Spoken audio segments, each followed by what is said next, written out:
Welcome, ladies and gentlemen, to Random Wrestling Talk, episode number 42. Today, we're going to discuss a little bit about the one episode. Hold on one second. I got to fix the lighting in here. This is really fucked up. I got the bright light behind me. Give me 1 second to fix this.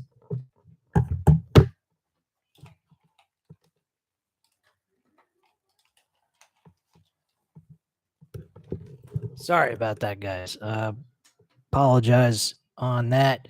Welcome to the channel. It's your boy, World of Wrestling, as you already know. We're here today to talk about Random Wrestling Talk, episode number 42. We're going to talk a little bit about the 9 Lives of Vince McMahon documentary. This is kind of an extension of what we talked about last week, and we're going to continue to talk about that because I had a real insight exactly how Vince McMahon rolls in his own personal life. It could be bias. It may be made up. Some of the information that was given. By the way, thank you guys for the 2 people that said gave me a like. Guys, do not hesitate. Hit that like button. I greatly appreciate that from you guys. It helps out the channel and it helps out me. Yeah, this was a very interesting documentary. And I enjoyed it for what it was. Uh, and it was kind of very insightful, I would have to say. I think it was very scary how one man could be running a company for as long as he has and been able to get away with all these terrible things that us people, if we did, we'd be thrown in jail instantly. And it just seems as if you got money, you can do pretty much anything you want. I don't really like that. Even if I had money, I wouldn't do stuff like this. I think it's a terrible thing to do. I don't think it's very nice. And we're going to go over some of the scandals that Vince McMahon has done in his life through this documentary that I got. Let me go ahead and also uh, answer the comments in the chat. Rachel Buck says, hi, Merry Christmas. Hi, and Merry Christmas. What did you think of Raw this week? And they might continue the feud with Seth and Cody at the Royal Rumble. So what do you think of that? I didn't watch Raw last night. Unfortunately, I took a day off from that, watching it live. Um, I'm going to go ahead and watch it on Thursday night, and I will review it for you guys, so you guys will get a full-fledged review. My thoughts on Seth and Cody at the Royal Rumble, I think is very smart. I think if they have those two be the guys that share the Royal Rumble win, I'd be okay with that. And then they both challenge for the individual belts, Seth for the Universal and Cody for the WWE Championship. I think that would be the best thing going right there. Rachel Buck says, and it looks like Austin and John Cena might feud at WrestleMania because Austin said the champ is here, and that is what John Cena says. So what do you think of that? No real thoughts on that at all. I think that it is what it is. I don't think they're actually going to wrestle each other. I have a news article about The Rock and John Cena being uncertain still at this present time. So I will be going over that and reading that article with you guys as we move along through the stream. And Arcade had a couple of comments. He said, "You're awesome, bro." Thank you very much, Arcade. I appreciate that comment. Arcade also says it's horrible what Vince has done. Absolutely 100%. And he says he didn't watch Raw either. Well, from what I'm hearing, there's been people that have been happy with this. Raw was a good show, by the way, from Matt87 Eagle. Yes, I heard JD's intro. I did not watch the whole thing because I didn't want to get the spoilers, but he did say Bronson Reed actually did return. And Cat Inkpen says, laugh out loud. I didn't watch Raw this week. I was laid up in bed. Yes, I'm aware. You had a really bad headache. um, Me and Cat Inkpen are actually good friends. Uh, so anyway, moving on here. I actually thought that the Vince McMahon Nine Lives documentary was very insightful, like I said earlier. He has done a history of backstabbing things, and I mean really backstabbing things. Um, I don't understand why he had to do these things. Uh, his situation with Bret Hart, I don't think was really that much of a backstab in my personal opinion. Now, Owen Hart, on the other hand, totally different story. That was tragic and terrible, and I really did not like that. And what he did really jeopardized the life of Owen Hart, which I'll get into, and I've already talked about once before. Um, Even Dark Side of the Ring from Vice TV has discussed this in full length documentary, which is unbelievable what Vince McMahon did there. I don't even really know if Vince McMahon may take legal action on this, by the way. I mean, you guys think maybe Vince McMahon will go ahead and sue the people that do the Dark Side of the Ring? I mean, I'm not sure, but that'd be kind of weird.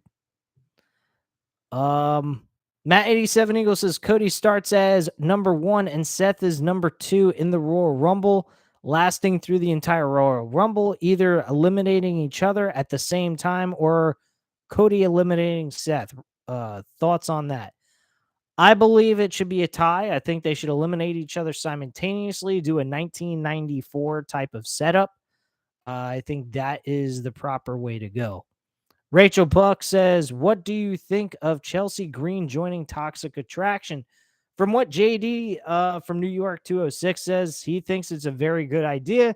I kind of agree with him. I think it would be kind of a good idea for Chelsea Green to have something to do, not to mention the tag team partners of Chelsea of Toxic Attraction will have somebody linked up to them, because at the end of the day, Toxic Attraction was known to be a trios group, not just a tag team themselves. So Chelsea Green would probably be a good replacement for that position. So I'd have to agree. I think that would be the proper pick on that. Um, Give me 1 second. I did get a text from a friend real quick. Give me one moment to answer that.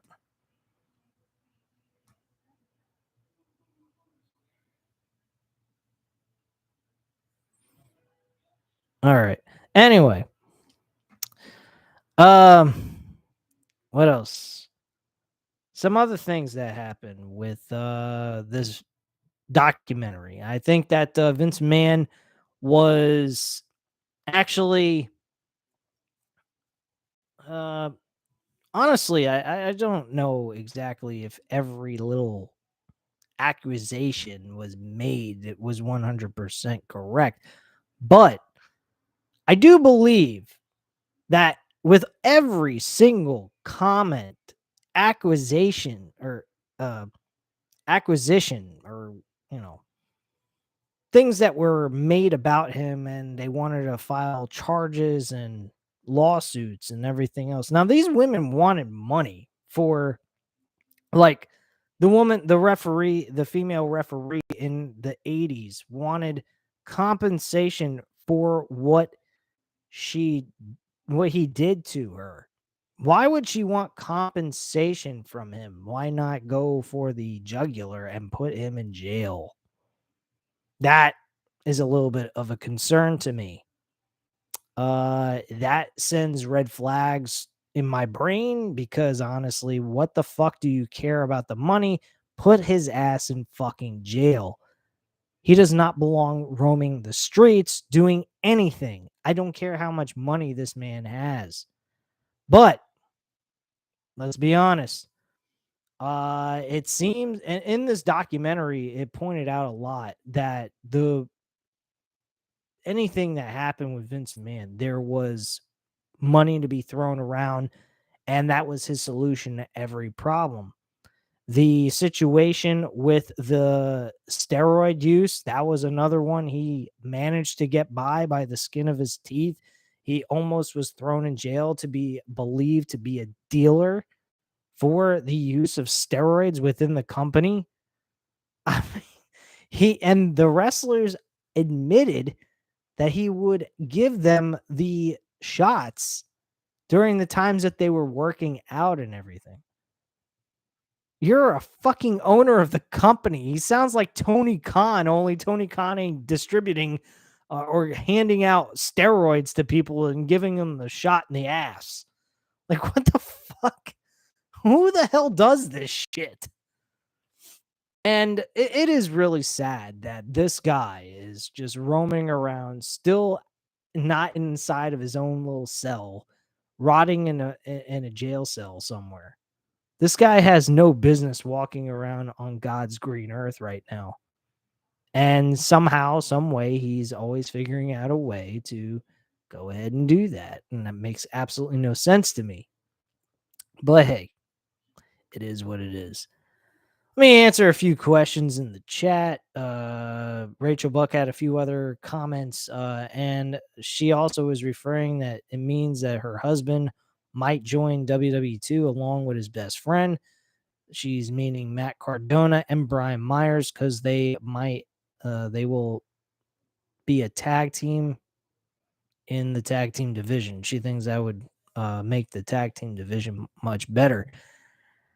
I really wouldn't disagree with you on that, Rachel Buck. I think that those two being in they were a tag team when they first came up as like clones of Edge back in the day. So I wouldn't be against the idea. I think that they would do great together as a tag team and actually have them being themselves like they have been on Impact Wrestling.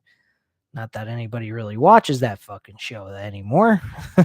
Ever since they've changed their name to from TNA to Impact, it's not been the same ever since. I have Impact Plus, but I actually watch the old stuff.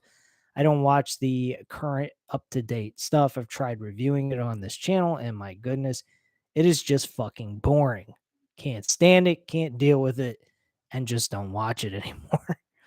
um, but yeah, going back to the Vincent Mann stuff, I actually thought that this show was this continuing on. He also had issues with Owen Hart. Owen Hart, he made to be a clown. Um, and I actually did not like what he made Owen Hart do near the end of his career as the Blue Blazer. I don't know why he did that. I don't know why he didn't keep him as Owen Hart, the wrestler, instead of a sideshow clown. But from what they say, the people that known Vincent Mann best, and guess what? Our good old buddy Bruce was a part of this documentary, by the way. So it was a little surprising to see him there, kind of giving us a little bit of a scoop on Vincent Mann while he's also part of the company at the same time. So this is a little bit, it was a little weird seeing Bruce Pritchard on there. But he also complimented Vincent Mann as he would. I mean, he'd suck the balls and the cock of Vincent Mann if he had to keep his pathetic job. Um, but yeah, uh, I personally think that this show, the situation with um Vincent Mann with Owen Hart was a tragic and terrible thing. He has had interviews with Bob Costas, which they did not discuss that one. They had discussions with other people. He's had other interviews with other people, and he's had moments where he would get frustrated with the questioning and stuff like that, which kind of shows you a little bit of signs that he didn't like the questions that he had to answer. And that could be a red flag to some people. Some people might just see him as being aggravated or annoyed by the questioning. Um, but he really was all about crushing the competition. Now, being the absolute best that you can be, I am not totally against that. I love competition, but at the same time, you also got to leave room for other people to live. And by destroying companies like the WCW, ECW, they were kind of just falling apart on their own. WCW, I guess they were falling apart on their own, but Vince McMahon could have left them alone. He didn't have to buy them out or do anything. They would have just fizzled out on their own. And it was all about ego. And that's what his biggest problem is Vince McMahon has a humongous ego problem. He is not a man that is very considerate to his workers. He has issues with everybody. Everyone said in this documentary that he was a tyrant. And here's the thing. There's two things that happen in this man's life that really shows why Vince McMahon is the way he is. One, when he was a child in school, he was actually molested by another male. That's pretty fucking weird. Then he's got all these accusations made about him, about raping women, forcing himself on them, and doing all these kinds of outrageous and raunchy things that women were not happy to do with him. And he felt it was okay to do it anyway. So there's one little clue right there that these accusations are not a fiction. It's not made up just so they can get his money. It is actually legit because of what he went through as a child. Um, that could be a sign and a high probability. Not to mention, there's been so many stories coming out with the same exact problem. It becomes a reality at that point. It's not no longer, oh, he's just the victim. And that's what he always did. That's what they presented in this documentary, that Vince McMahon was a victim all the time in every little thing. Then he had some competition with other people. There was competition being taken away from him. Uh, you know, competitor you know, talent like WCW collecting his talent and him getting frustrated and feeling very upset. And one of the people that was in this, I think it was Vince Russo who said it. He said, "Dude, you went ahead and killed off the competition in the territories, and you collected all of them and their talent. What were you going to expect? You don't think karma would come back and bite you in the ass?" It was no different. There was nothing that Vince McMahon should have been complaining about except trying to figure out a way to make the company better. Now, JD from New York, if you follow his channel, he has stated a lot of things, and he ain't even part of the company. That is 100% true and matches exactly what Vince Russo and other people that have worked alongside with Vince McMahon in the past has said the exact same thing. He doesn't care about the fans. He doesn't care about the content that he's delivering. Once he managed to get WWE into the stock market, that was it. The only thing he cared about then at that point was getting along with the other uh, stations like Fox, NBC, Universal, whatever. Um, that was his focal point at that point in time. He's also gotten deals with the Iraqis. So, I mean, this guy is full blown right out there, worried only about money and money only. So, let's be honest, guys. Any of you going to care about watching WWE if this man does come back? I mean, with that type of mentality, what are we going to gain from watching Vince McMahon's version of what WWE should be like compared to what Triple H is trying to do? I don't think any of us have any reason to watch then at that point. I think it would be a disaster to the company as a whole. I'm just a small little dinky channel with a couple of you guys that watch me on a week to week basis. And even you guys agree with me that this is totally uncalled for and something that should not happen within the WWE, that we should not see Vince McMahon back in the WWE at all. And that's my viewpoint on that. Let me go into the chat. We got Rachel Buck blasting out several different comments back to back to back. Rachel Buck says, I mean Matt Cardona and Brian Myers because they might make the tag team better. Okay, well, Rachel Buck also says that Matt said he will join WWE on one condition if he gets to keep his name. Yeah, I totally agree. The Zack Ryder, like, why does he need to be Zack Ryder? Makes no sense. Rachel Buck also says Matt also said that the Zack Ryder is dead and he will join WWE as Matt Cardona. Okay. She also says that Demon Finn Balor potentially returning for a Hell in a Cell match at Royal Rumble against Edge. Yes, I am very aware of that. I actually have that as one of my reports I'm going to talk about right here on the channel before we go off the air.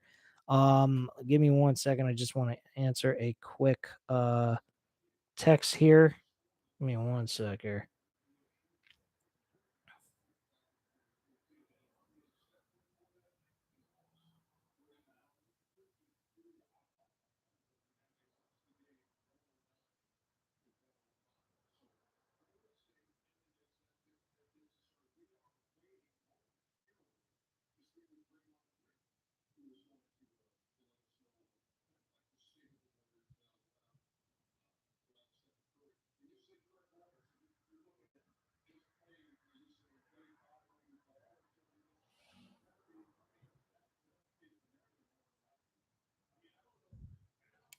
Okay.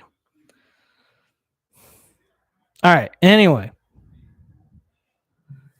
just gonna go over the actual card for the Royal Rumble. There's a slight prediction that he may it's a quick thing here. Let me just look at the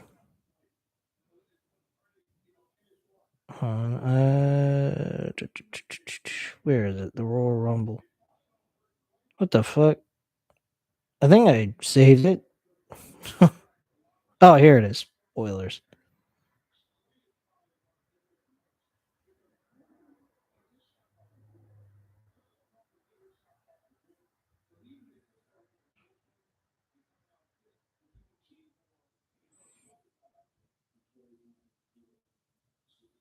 All right. So, top matches for the WWE Royal Rumble, including a Hell in a Cell match. So let's go over this. The build has begun for the WWE Royal Rumble pay-per-view, and the top matches are set internally. Some things can't be announced on TV until after the December 30th episode of SmackDown. Barring on injury, this is what the card looks like right now for the premium event.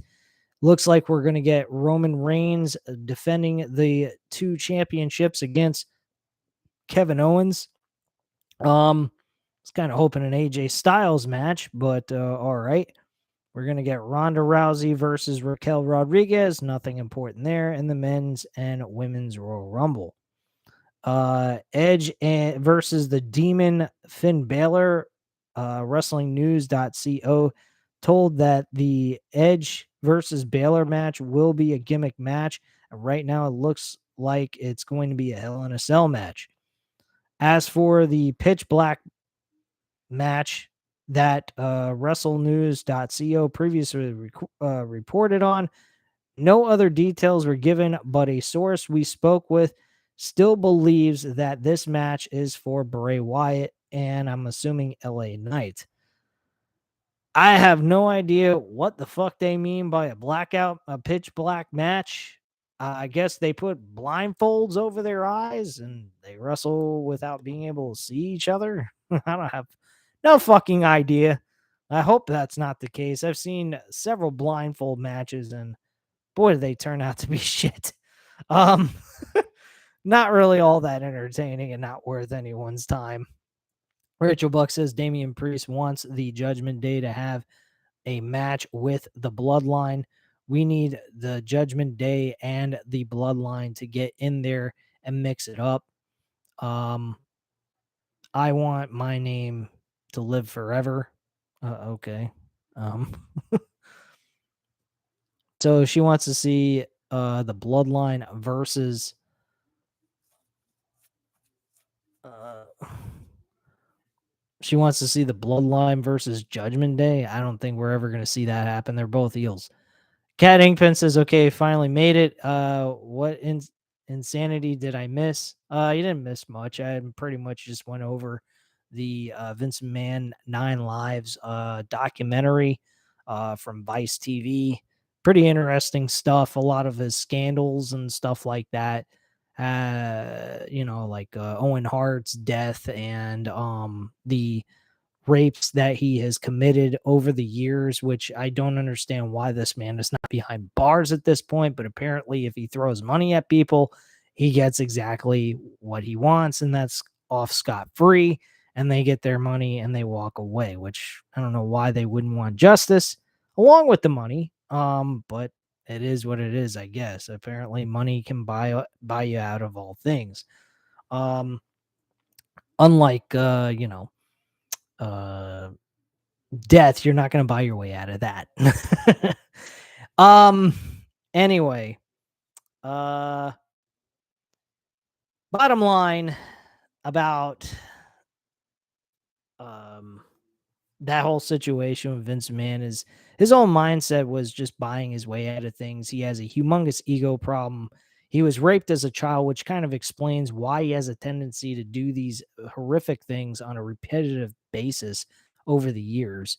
And on top of it, he's a fucking tyrant. He was put in a military school, and apparently he must have gained that type of mentality and turned himself into this tyrant military soldier leader who thinks he can boss people around and treat people like shit, which he has done on television on multiple occasions, especially Owen Hart, changing him into a blue blazer type character, like some fucking Mickey Mouse superhero, and have him come from the rafters down to the ring and then have his neck snap because he decided he thought it would be a good idea to allow his own performer to drop from the rafters at the top of the arena down to the floor really fast, and it snapped on him and he ended up breaking his neck off of a ring post.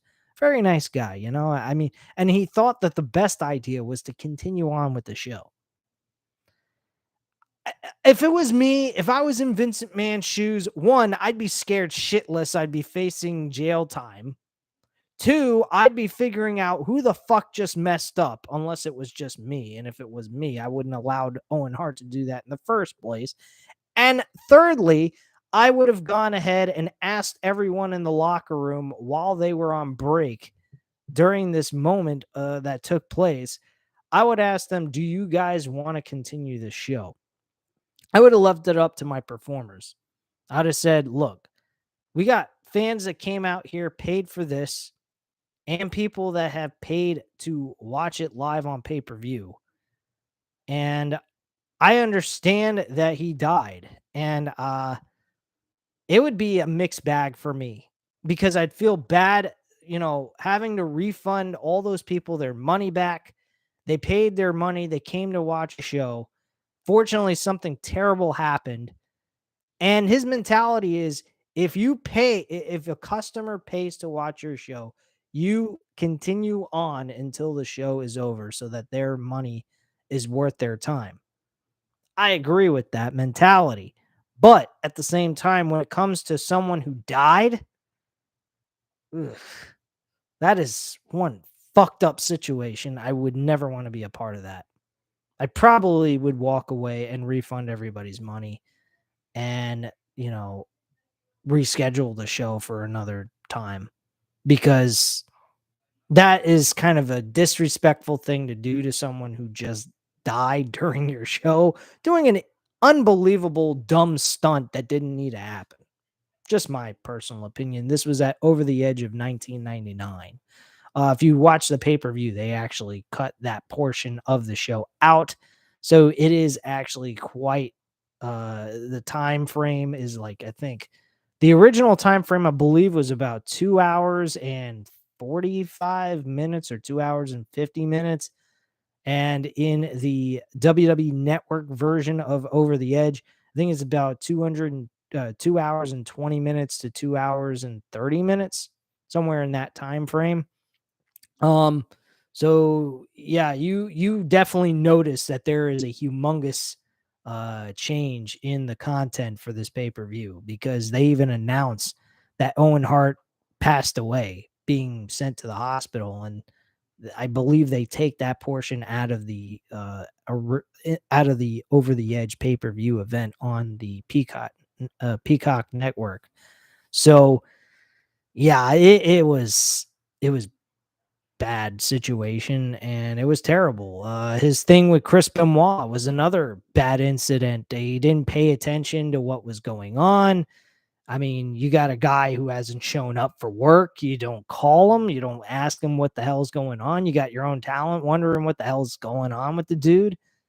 Come on, man. What the fuck are you doing? You're the head honcho of the company. You got the ego, the grapefruits. You got the ball size of grapefruits, Vince, and you're not showing any concern or worry that your own worker, who is part of a major title match for ECW against CM Punk during that pay-per-view, did not show up. Come on, man. You got to be better than that.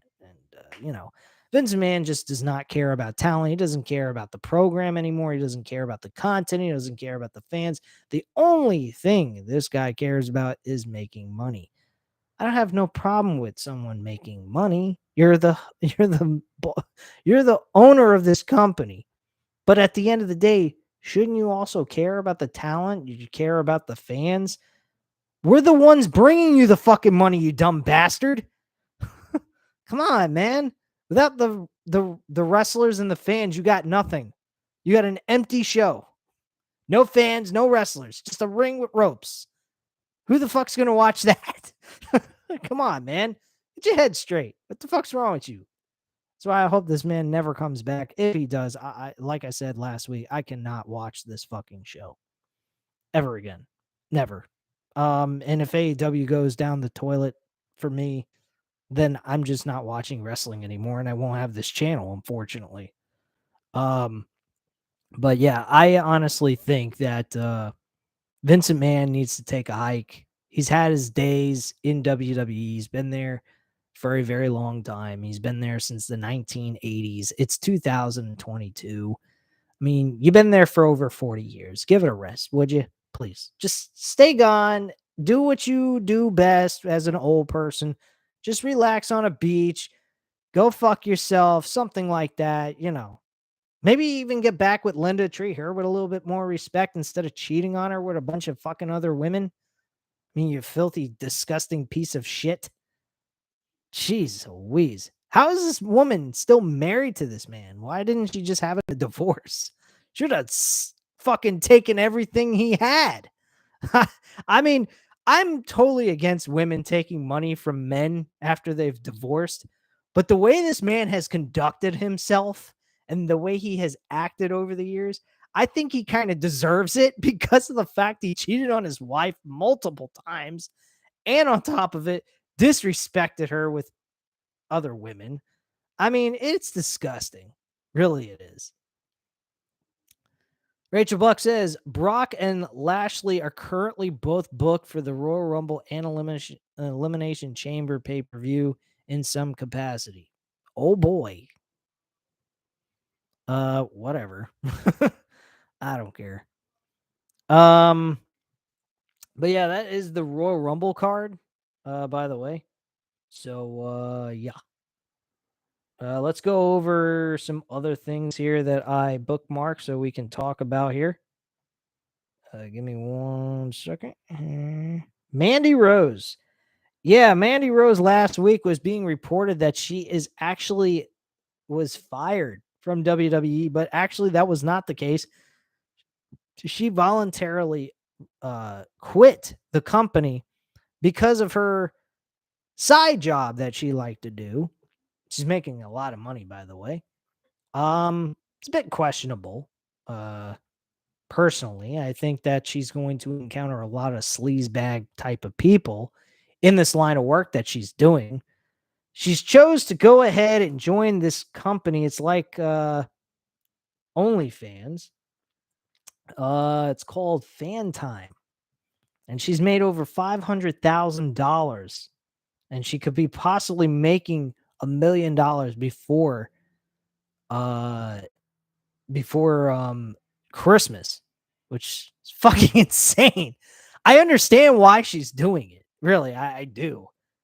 But I mean, you're just dealing with such low life people that have no lives. They're probably virgins for all we know, and are possibly even rapists for all we know. I mean, I'm not gonna shit on every one of them, but get a life, man. Come on. Go find a girlfriend. You don't have to go ahead and look at, I mean, Mandy Rose is a beautiful woman. Don't get me wrong, but come on, man. Get a life. Don't sit behind a computer and sit there and look at naked chicks all day. Jeez Louise. That's why these women are able to do these type of things. They're able to get away with being able to do this kind of work and not have to do any real hard work.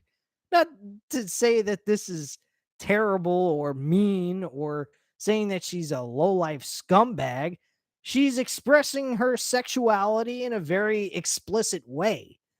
But the people she's interacting with aren't exactly what you would call kosher or very uh you know people you would want to meet in the streets. I mean, these guys would probably rape her in a heartbeat for all we know. I don't know. I'm not going to say that. Maybe I'm kind of jumping the gun here and I'm kind of crossing a line. But come on, man. Have a little fucking, go out and look for a girl, man. Don't you be sitting there paying money to look at some fucking chick you're never going to be able to get close to. It's dumb as shit. From a for a man to do that, that's sad. For a woman to be able to get men to do that, that's fucking smart as shit. That I will agree with you women. If you can go ahead and get men to drool all over you and get you to pay money, uh that is an intelligent move for you women. But for us men, we should be going out looking for good-looking women and wanting to be with those women that we can actually formulate a relationship with, not fantasize about someone we'll never be able to get close to. That's that is the sad part about today's society about men. Um, but yeah, you women, you got it pretty damn good in certain aspects. I mean, in other aspects, is not so much. I mean, this kind of shit can lead to really terrible things. Men disrespecting you on social media platforms. They could be sending you dick pics, what have you. It's really gross, disgusting things. I wouldn't want my daughter doing shit like this, simply because of what kind of people she would encounter. But Playboy, yeah, I can understand a woman doing that. That is more of a classy thing to do than this, personally, but it is what it is. Cat Inkpen says, God, I hope Charlotte stays out. I'm tired of her face. Cat Inkpen, you say that every single week. We get it. Charlotte needs to stay away. But there's a chance she probably will not. She is still signed with the company. She will be doing things with the company at some point. But thankfully, we've gotten a long break from her and we don't have to see her for a while. Hopefully, we won't see her at all for the remainder of this year and through WrestleMania season. I'm sure she'll show back up after WrestleMania, and that will be that. And then we'll hear you complain about it next year in April of 2023. Alyssa Stansberry says rumor that The Rock did not sign a match.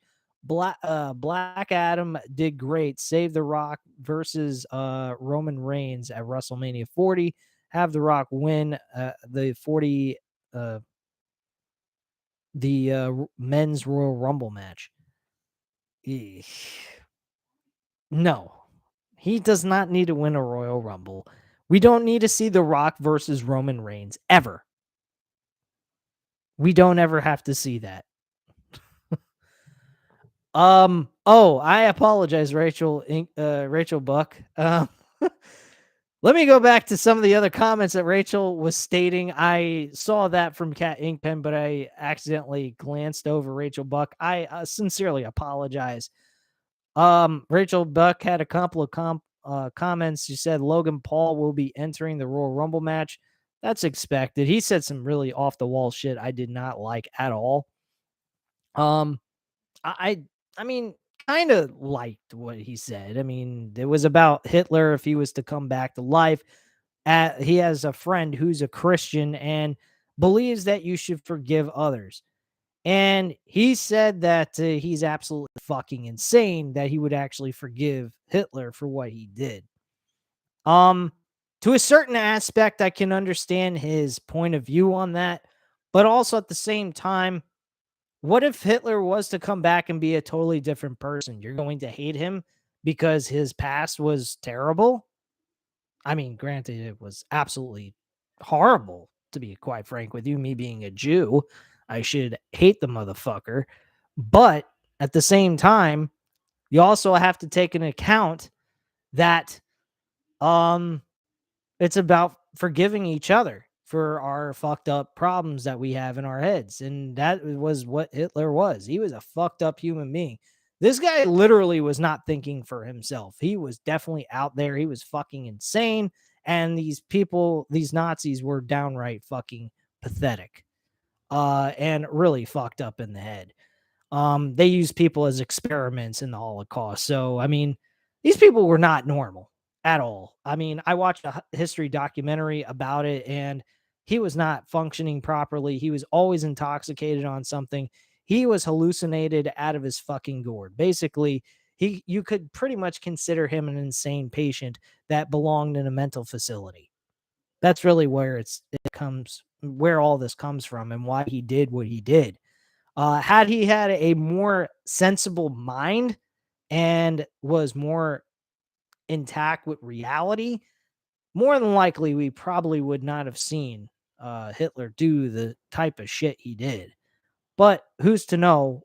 Because it's never going to repeat itself again. At least with Hitler, we can always get a repeat of somebody else, like Putin, which is what he's doing in Ukraine still.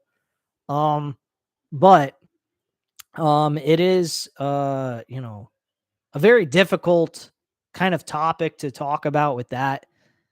Um, but yeah, I'm talking about this whole situation about Logan Paul and his conversation with his best friend because his best friend's a Christian because of the fact that he is part of the WWE. So that's kind of a reason to discuss this. I found it very interesting, but I still I think he was kind of being insulting to the Christian community. And I think he should apologize at least for, saying, hey, if I at all offended any of you, I apologize. I just think that the idea of forgiving Hitler for the things that he did is a little off the walls and insane. But hey, it is what it is. But I'll move on from that because it is a touchy subject. And Cat Inkpen's like, interesting topic with a what the fuck emoji. Anyway, moving on here. Rachel Buck also says sources say that Charlotte Flair is returning soon with a quotation, which doesn't mean specifically when she's coming back, and will have a major role for WrestleMania. This is apparently the Flair versus Bianca Belair. What the fuck? What the fuck? Rachel Buck, please, can you stop finding these damn reports? I don't want to discuss this on this channel. I don't want to hear about Charlotte Flair facing Bianca Belair at WrestleMania. We don't need to see it. Okay? Please, for the love of God, let it not happen. If it does, I'm going to be smashing my skull against the wall. I mean, literally, that's insane. Come on, man. Charlotte Flair hasn't done shit all this year. What is she going to do? Get a fucking Royal Rumble win to face Bianca Belair for a world title match? That is retarded. No, I don't like that. Melissa Stansberry says, rumor The Rock not signed. Oh, yeah, I already talked about that. Matt87 Eagle says, The Rock versus Reigns does not need to need to be for the title, and no fucking way in hell should Rock be in any form of the Royal Rumble. Absolutely 100% agree. Alyssa Stansberry says Rhea Ripley needs title rights. Now Bianca Belair need a character change. She did like the segments Alexa Bliss and Bianca Belair had for a while. Some shit like that. Yeah, I didn't watch Raw. I heard from JD that he did like the segment with Alexa Bliss. She showed a lot of anger and frustration. So I mean, that is very interesting. I'm looking forward to seeing that. And Matt87 Eagle says, save Rhea versus Belair for WrestleMania. I agree with that comment. Cat Inkpen says, big sad. Laugh out loud. Okay. Matt87 Eagle says, Charlotte Flair versus Belair. Oh, God, no. And Rachel Buck says, did you read Cena and Owens thing? The Cena versus Cena and Owens. I know Cena and Owens are tag teaming on SmackDown next Friday on December 30th here in Tampa, which is where I'm at. I was thinking about getting tickets for me and Matt 87 Eagle, but trying to save money to go to Las Vegas for a vacation in June.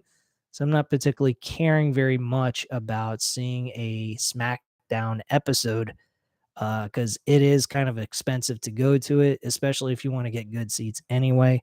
The only thing I could really afford would be the nosebleed seats at the top of the arena in Amalie Arena. So I don't know if I'm going to do anything with that. I'm pretty much going to stick with just watching it live at home, and that's pretty much it. So I have no plans in actually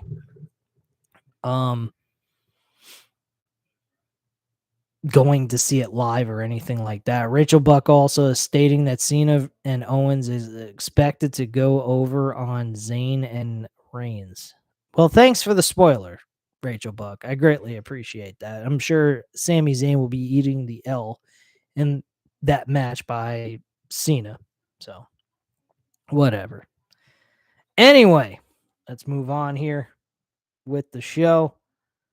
Alyssa Stansberry says, need to give Liv Morgan another push 2024 main event scene. I guess that wouldn't be a bad idea. I think Liv Morgan is well worth deserving to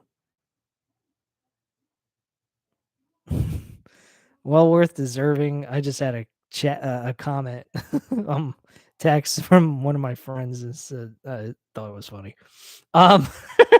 So I went ahead and oh shit, I lost my place. I think Liv Morgan is actually would be probably deserves another push. I think that she could have done better. I think going back and forth with Ronda Rousey was a little stupid. I mean, you can't really make anyone believe in this shit that she's gonna go ahead and go over on Ronda Rousey based on their actual skills. That's pathetic. So anyway, let's move on here to Sasha Banks since Rachel Buck is talking about that in the chat. Let me go ahead and pull this up. There's actually comments being made in the wrestling news that there is an update on this. So let me go over it with you guys. It's on Bleacher Report. While it's the wrestling world's worst kept secret that Sasha Banks will be making her New Japan debut at Wrestle Kingdom, she's apparently getting a jump start on her new career by heading over to Japan early. Harika Sawa, I don't know how to pronounce the last name. It's spelled Sawa. Reported in since a deleted tweet that Banks will head over to Japan this week in hopes of landing a sponsorship deals with Japanese companies.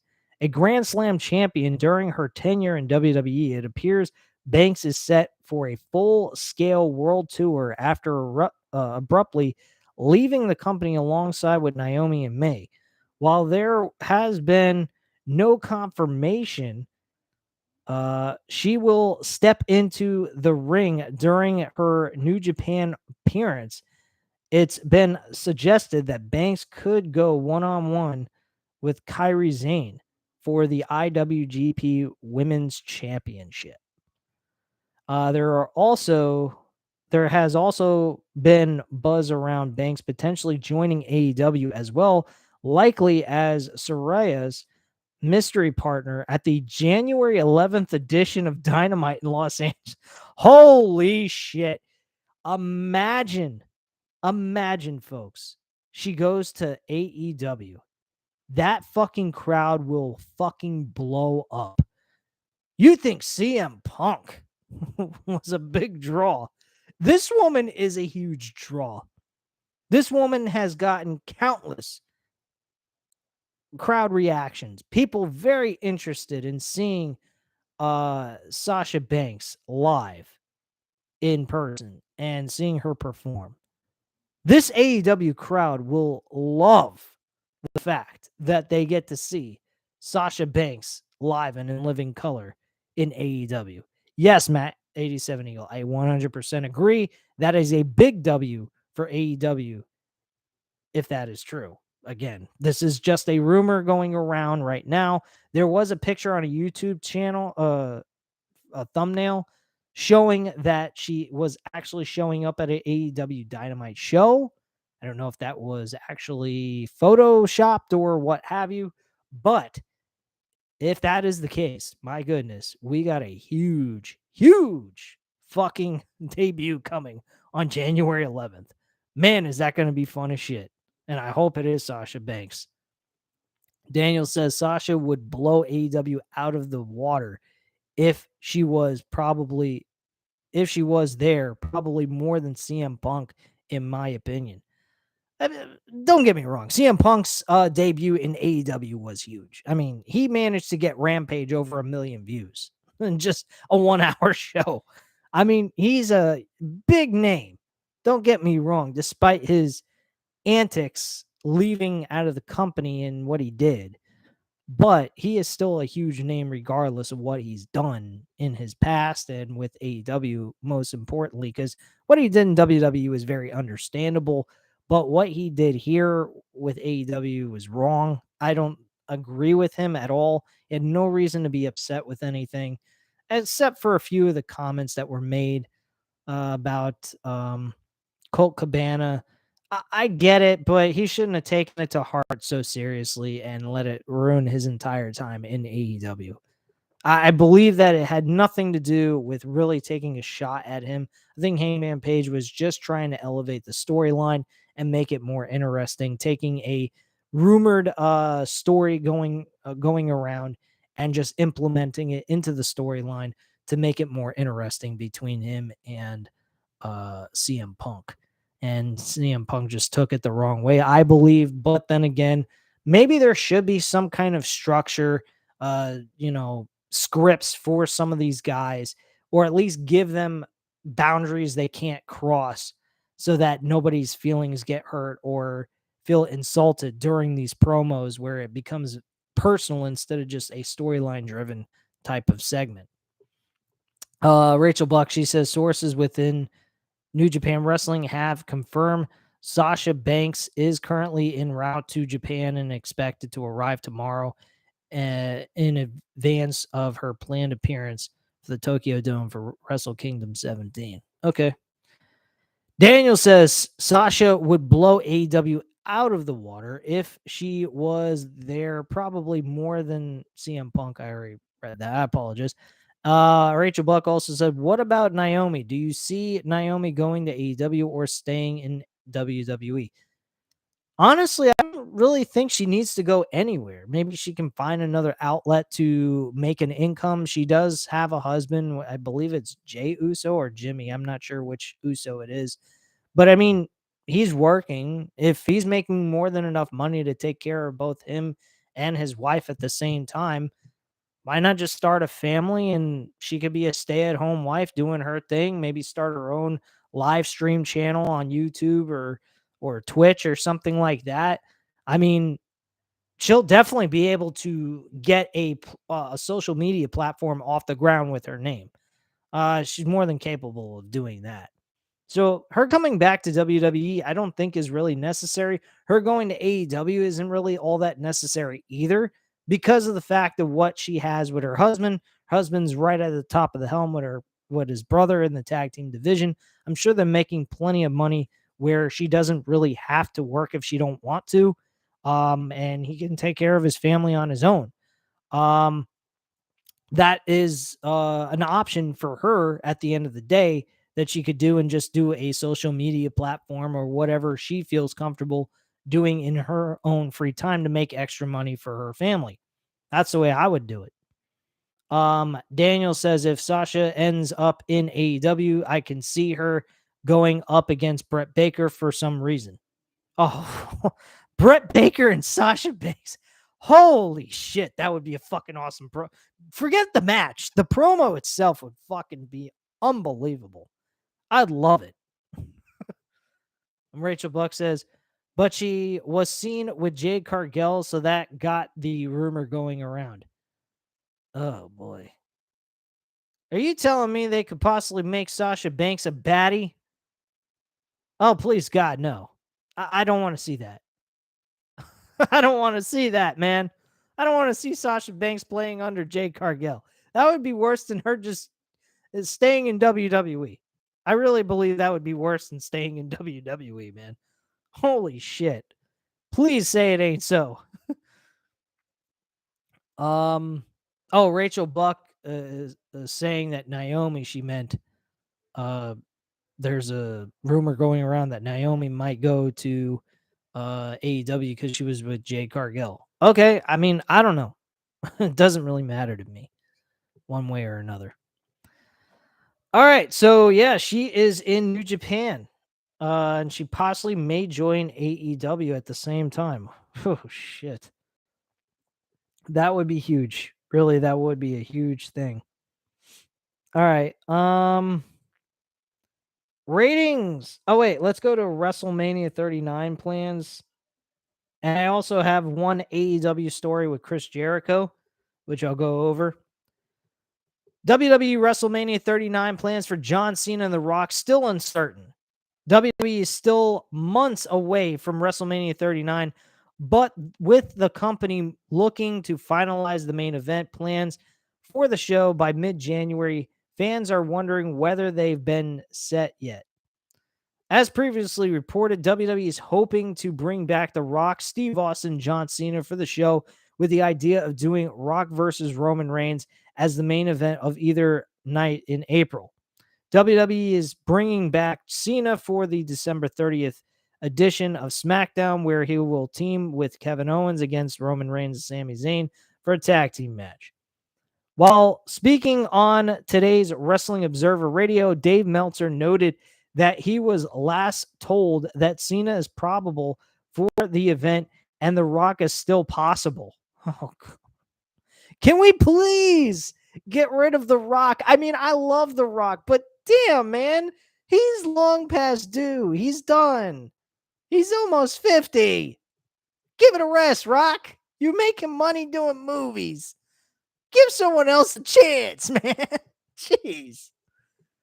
All right, so Meltzer brought up how Rock versus Reigns has been the dream match for WWE for years at WrestleMania 39, but the possibility of the match comes down whether he is free, as he will be busy with his Hollywood schedule and XFL commitments. I am saying he's not going to do it. No. Am I saying he's not going to do it? No. I am not saying that at all. If he, this is a quote by Dave Meltzer. And if he's doing it, wow, you have him, Austin, and Cena all on the same show or the same weekend because they'll split them up, obviously. Like Cena's not 100% either, by the way, but he's got a movie in February and March. So he's not going to be able to do a lot of TVs. I don't know he will do the show if he's available, but it's the same thing.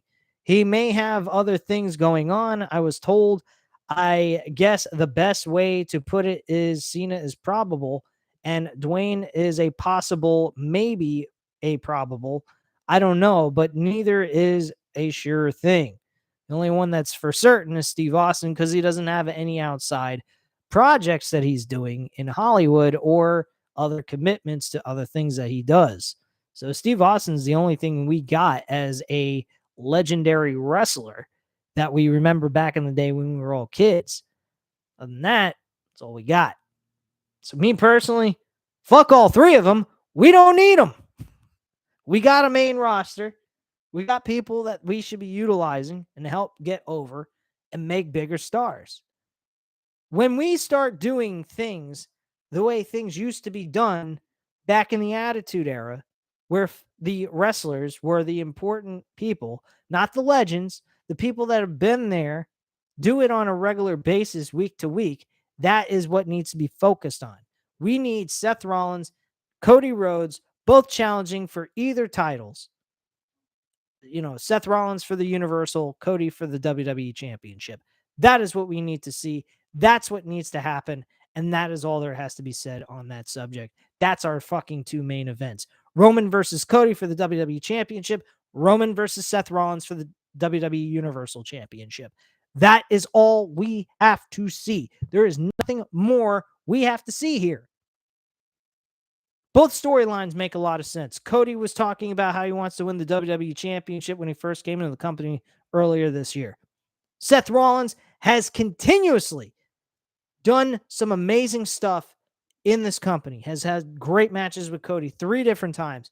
We saw Seth Rollins have some great matches with other people. He has been totally unselfish. He has been a worker, a workhorse for this company. And he has done right by this company. And he has put Raw on his fucking back. So, do I believe Seth Rollins deserve an opportunity for the Universal Championship while Cody stays on Raw? Absolutely 100 fucking percent. He is well deserving of that championship.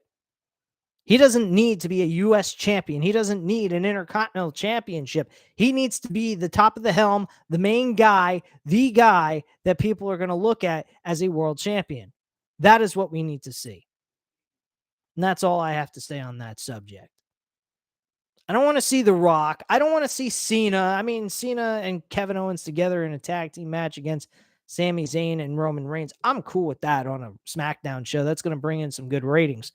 But other than that, folks, I don't want to see Cena at WrestleMania. What does he need to do? If he faces Gunther for the Intercontinental title, that's fine. He faces Austin Theory one-on-one for the U.S. Championship, that's fine too. If he wants to face a young talent and allow them to go over on him, I'm totally fine with that. That I'm okay with. Other than that, I don't want to see Steve Austin. What's Steve Austin going to do? Steve Austin faced Kevin Owens. He had the ability to beat the shit out of Kevin Owens throughout most of that match. Kevin Owens didn't do much of anything except take an ass whooping because Steve Austin's not in he has been banged up over his lifetime in wrestling. He does not need to be taking any serious shots, and he doesn't need to be back in this business anymore. I mean, if you wanted to make him a podcaster on Raw's Talk or what have you, a post show, you wanted to do that with him, talking to the other talents and stuff like that, I'm all for that. But him to actually get physical, no, I don't think he needs to do any of that shit. Honestly, I don't think he needs to be there. So let me go over some of the other comments in the chat. Richard Buck says it will be huge if they got 2 WWE female wrestlers like Naomi and Sasha Banks because it will bring it more ratings, maybe. Oh, yeah, it's going to bring ratings with Sasha Banks. Naomi, she's not really a huge draw, in my personal opinion. Matt87 Eagle says, I'm tired of people pushing this Rock versus Roman Reigns agenda. Some dreams need to die. I don't even understand why anyone gives a shit. If this was 2012 Rock, I can understand this taking place, but come on. This is a joke. We don't need to see this. Daniel says, I just want Cody to win the Royal Rumble and fight Roman for the title and win. Well, that's pretty simple and straight to the point. Matt87 Eagle says, I really don't want to see another Cody versus Seth match. No, we're not going to see that. He says also draft Seth to SmackDown. Yeah, you have him win the Universal title at WrestleMania and then draft him over to SmackDown immediately after WrestleMania. That's all you got to do. Rachel Buck says it will be huge if they got 2 WWE female. You already stated this. Okay. Anyway, moving on here. I got a couple other reports and then we will head on out here and close up shop. So give me 1 second while I pull this up for you guys. Let's see here. Okay. Oh, yeah. WWE ratings, and then we'll go over Chris Jericho and what he had to say earlier today. WWE Raw ratings up for last live episode of 2022. Raw drew its best audience total since October. Okay. So they averaged 1.705 million viewers on the USA Network, up 15.8% from last week. I think last week they were like, oh shit, they went up last week too, because the week before that they were at 1.4 something. So they did go up slightly last week, and then this week they really jumped up another 200,000 viewers. So giving you a rundown, and this is the best total audience since October 17th. The first hour averaged 1.781 million viewers, and Raw stayed steady for hour 2 at 1.767 million. And then the third hour dropped to 1.58 million viewers with much better audience retention than usual. Just giving you a breakdown of the demos. We had 0.43 rating in the 18 to 49 demographics, up 16.2% from last week, which was one of the lowest rated episodes in show history. Raw beat everything else on television last night, including broadcast networks not related to the NFL. Of course not. They're never going to beat the NFL Monday Night Football shit. It's Raw best rating in 18 to 49 demographics since November 16th. As compared to the same week in 2021, Raw's overall audience was up 9.8%, and its 18 to 49 demographics was up 13.2%. No wonder, because Vince McMahon's no longer running the fucking show. At least we hope so. At least we hope so, folks. I hope that he never shows up. Next Monday's Raw will be the best of episode looking back at 2022. Oh, thank God. I don't have to watch Raw. I ain't giving you guys a review. Fuck that shit. No need to watch that garbage. Reruns of the same crap. Some of it being Vince McMahon's booking decision. God help us all. Hopefully we don't see any of that shit. Probably will, though. That's pretty much that on that little report there. So they've been improving a little bit since that big, humongous drop 2 weeks ago. Now let me discuss one other thing, and that's the Chris Jericho situation in AEW. So what he had to say is Chris Jericho says he's finished up with the top AEW faction, talking about the JAS Society. Okay, let's talk about this. The Jericho Appreciation Society and the Blackpool Combat Club have been feuding with each other for what feels like an eternity now. However, Jon Moxley's win over Sammy Guevara on AEW Rampage last week, it looks like this lengthy feud between the two factions is now over. Thank goodness. Jericho appeared on a recent episode of Winnipeg Sports Talk to discuss the upcoming Winnipeg debut of AEW. During the interview, Jericho revealed the status of his faction's feud with the Blackpool Combat Club, and apparently it is over with. During the same interview, Jericho also hinted at a possible feud with Ricky Starks. Like that idea, Jericho teased a feud last week on Dynamite when he called Ricky Starks a flash in the pan. It's they stated here on this website, it's great after months of feuding with Blackpool Combat Club, Jericho and his faction are moving on to different opponents. Ricky Starks is finally getting the recognition he deserves. So it will be interesting to see how he handles the Jericho Appreciation Society. And stay tuned for ringside news and blah, blah, blah. All right, so that is pretty much it, guys. There's nothing more to discuss here. I'm going to go over Rachel Buck's comments, and then if there's any other comments that come out while I'm doing this, I will go ahead and read them and respond to them. All right, Rachel Buck, 2 comments, and then we will be closing off the show.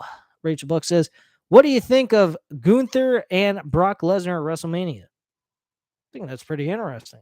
Him challenging for an Intercontinental title, which is a title he never chased after before. I think that would be great.